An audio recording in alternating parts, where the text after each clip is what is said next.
Masyarakat Indonesia dihebohkan dengan berita tertangkapnya Gatot Brajamusti atau akrab disapa A.A. Gatot bersama seorang diva Indonesia, Reza Artamevia, karena terjerat kasus narkoba.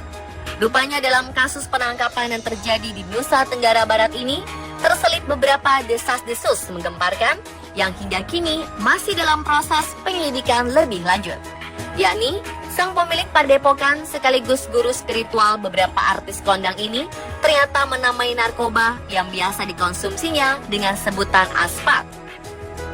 Yang lebih menggegerkan, rupanya A.A. Gatot meyakini aspat sebagai makanan jin yang dapat dijadikan sebuah mediasi untuk menghubungkan dunia manusia dengan dunia gaib.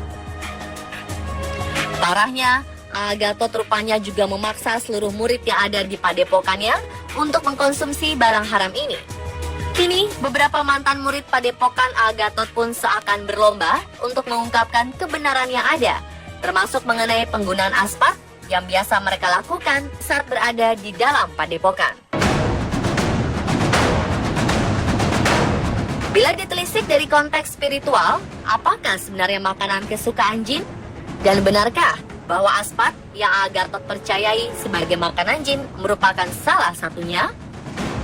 Dalam konteks spiritual diyakini bahwa makanan kesukaan jin bukanlah aspat, melainkan tulang belulang manusia dan hewan, darah manusia, sisa-sisa makanan, serta kotoran manusia. Dari sini berkembang sebuah mitos di kalangan masyarakat Indonesia bahwa jin menyukai tempat-tempat kotor seperti kamar mandi yang kotor, serta dapur yang dipenuhi sisa makanan. Namun percaya atau tidak, tentu saja semuanya terserah pada Anda. Lantas, sejauh apa pula kebenaran pernyataan A.A. Gatot yang menyebutkan bahwa aspat dapat menghubungkan alam manusia dengan alam jin?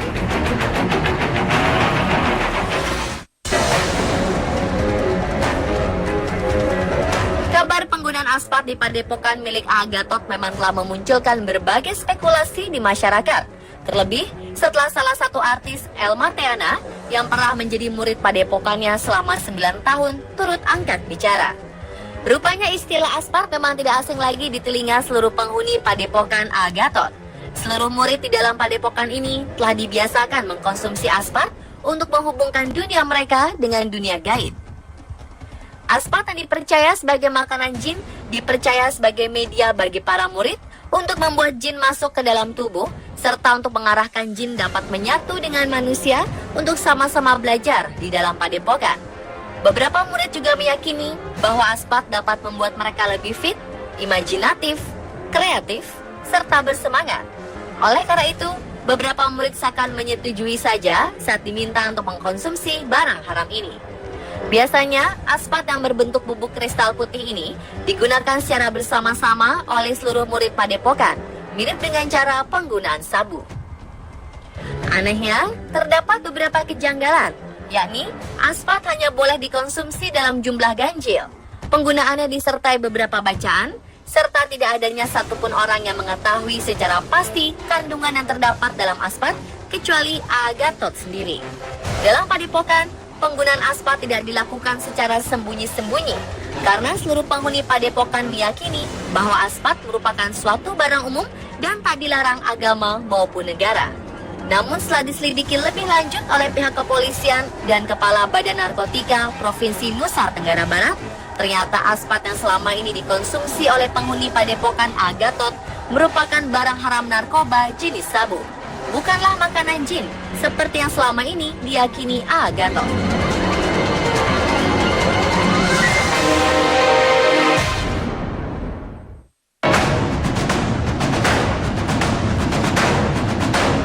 Aspat versi padepokan A.A. Gatot memiliki efek yang nyaris serupa dengan sabu. Seseorang yang telah mengkonsumsi aspat biasanya akan berhalusinasi, tidak sadar akan keadaan sekitar, serta tidak dapat mengontrol diri. Dalam kasus padepokan A.A. Gatot, bahaya penggunaan aspat rupanya dirasakan pula oleh kedua murid padepokan yang belakangan ini angkat bicara ke publik. Yang pertama, menimpa murid padepokan berinisial CT, yang mengaku tidak sadar setelah A.A. Gatot memberinya aspat, hingga membuat A.A. Gatot leluasa melakukan pelecehan seksual. Saat mengalami pelecehan ini, CT mengaku tidak dapat mengontrol dirinya serta tidak sadar akan apapun yang ada di sekitarnya. Bahaya aspat juga dirasakan salah satu murid terdekat Agathot, yakni Reza Artamevia. Cara Agathot yang memasukkan asap pembakaran aspat melalui mulut ke mulut ternyata dapat membuat pita suara sang diva rusak.